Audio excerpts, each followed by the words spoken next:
I'd like to thank everybody for being here this weekend at Conspiracy Con in these strange and mysterious times in which we find ourselves in this country. I want to thank each and every one of you personally for coming to this event, for being with me now, because I believe that the times we're living in is a time for solutions, and I deal in solutions, and what I present to you today, I hope to give you some more tools, not only to know who's doing what to whom, but what we can do about it. The 20th century was the time for problem think. The 21st century is a time for solution think. I would like personally to thank Victoria Jack and Brian Hall for inviting me and believing in this particular thesis, because the presentation that you're going to see tonight that I'll share with you is one of many things that I do, but it's something I've believed in for a very long time. The presentation's title is called The Hidden Persuaders, the Subversive Use of Sacred Symbolism in the Media. And it is only part of what I do, but a very important part. If we turn to the slides, we can start very quickly because there's a lot to go through. This is, of course, a compressed version of a much larger study into symbolism in general. But we don't want to be doing some big, heavy academic analyses here. We just want to keep it very topical and give you an overview of what I consider to be a psychic dictatorship in our midst. I'm concerned about what it's doing to us all, but I'm specifically concerned with what it's doing to the young. And we'll address that as time goes by today. We're going to be talking about advertising and the hidden messages, the aesthetically conditioning motifs and politically conditioning motifs that come across in this very ubiquitous genre, this media. But many writers in the past have dealt with this, albeit they've left out the occult tradition. What you're going to be hearing today is a combination of two particular pieces of information, two studies, which have long been disconnected. In your own country, you've had Marshall McLuhan talk about the powers of suggestion used by the media. You've had Vance Packard and Brian Wilson Key doing some fine work. Gene Kilborn, the activist, all authored people. And more recently, Douglas Rushkoff, doing wonderful work. And I started doing this work when I was 13 in Ireland. Long time interest in the occult, coming from many generations back, but also an interest in art, an interest in symbolism. And I didn't know that in my life there was going to be a convergence of these two realities. It took time. It didn't happen right away. It was only actually when I came across the work of Jordan Maxwell that suddenly I understood what I'd been seeing all the time, that this was more than just skulls and ice cubes. Because why would they be there? We have a connection between aesthetics, the portrayal in art, the portrayal in advertising, and an occult agenda. Very hard to accept for some, but we hope to prove the point tonight.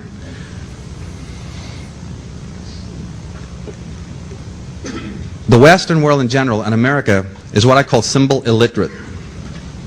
What you're going to see tonight is a small window into a concept that I've taught for years, taught children especially, and it's just symbol literacy, which is learning about how the universal creator, or the universal presence, the universal intelligence, speaks to us daily. It speaks in symbols, not words.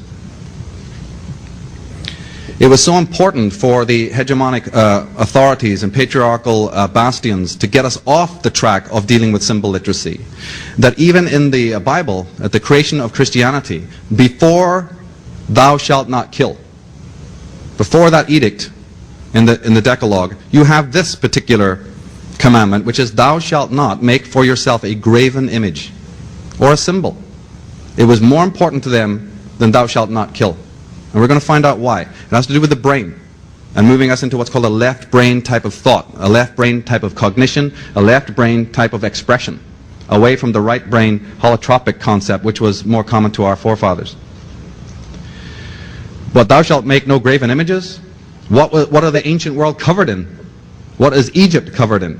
Is graven images of God, graven images of divinity. It was absolutely natural to our forefathers to do so, to portray divinity, to portray the mysteries of being in symbolism. It became a very different edict in the Bible where it says, first came the Word. In the beginning was the Word. Well, I take exemption to that. I'm sorry. No, in the beginning does not come the Word of God. In the beginning comes the image of God. Or Goddess, if you want to be actually pedantic about it. But let's leave that aside for now. I work with the tarot and the divination, which is the archive of knowledge, the Gnostic core of the great book of symbolism.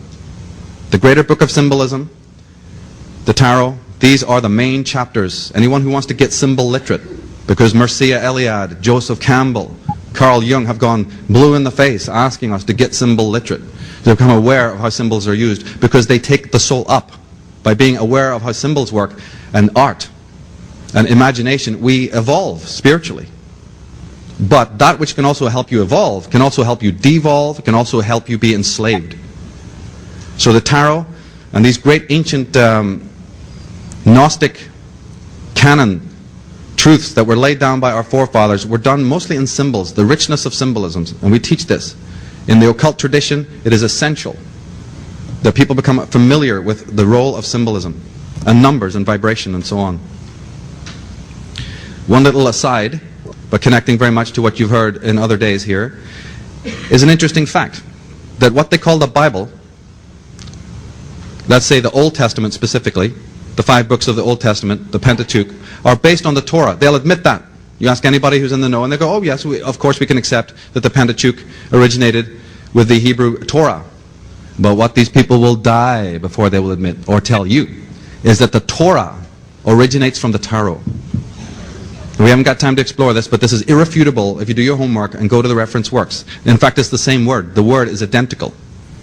But the difference is that the Bible and the Torah are communicated in words. Right? Words. The tarot communicates in symbols. And that's where the big problem is. Because you can argue till the cows come home about a particular statement, because now you have a language barrier and you have an interpretation barrier. Well, look, in symbolism, red is red, a sphinx is a sphinx. There's no argument about it. But when it comes to a written terminology, that's when the blood starts flowing. And that was the intention. In ancient medieval art, all the way down from the earliest times, we have symbols coming out of the occult world. We're finding them in the scriptures, finding them in religion. The crucifixion of Jesus, the crucifixion of St. Peter. The entire Bible can be decoded using aesthetic principles alone, or astrotheological motifs, cosmological motifs. The image on the right, for people who do not know, is one of the cards of the tarot, the hanged man. Well, didn't Jesus hang on a tree? Didn't Odin, in the Scandinavian myths, hang under a tree? Didn't Buddha get enlightened under a tree? Didn't Conan the Barbarian get crucified on a tree? I mean, we're seeing this motif all over the place. And science, which has always been doing catch-up anyway to what the mystics have been saying for aeons, but finally they're doing catch-up, and that's wonderful. They've just found that, in fact, symbols are important because, as you see here, it says that there are 240,000 miles of neural threads in the human brain, enough to stretch from Earth to the Moon. On every micrometer of these threads, there exists 250,000 units of information. But this data is recorded only as pictograms, only as composite images, and not as words. That's right. The universal intelligence, our phylogenetic race memory of every experience that our forefathers have had, is encoded in the brain, encoded in our DNA, in symbolism, in symbols, composite images. And today we find ourselves in a world replete with symbolism, images. We become deadened to it because it's so pervasive, in fact. We have the symbols of religion being denigrated by the corporate world. Powerful ancient symbols that we've associated with spiritual uplift are now being used for a different agenda. Jeremy Campbell, in his fine book, says, one important property of language is that while its symbols may be used to bring about physical results in the real world of substance, they need not be used for that purpose. Symbols can be decoupled from physical reality to a greater or lesser extent. Words are not deeds, though they often lead to deeds.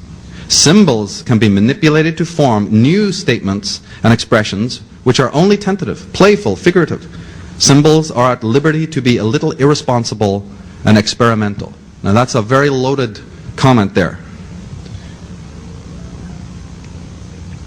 In 1835, we have the historian de Tocqueville, in his review of America, and in the review of the genres that were going on of his time, wrote these words. He said, I fear that the productions of the democratic poets may often be surcharged with immense and incoherent imagery, with exaggerated descriptions and strange creations. and that the fantastic beings of their brain may sometimes make us regret the world of reality.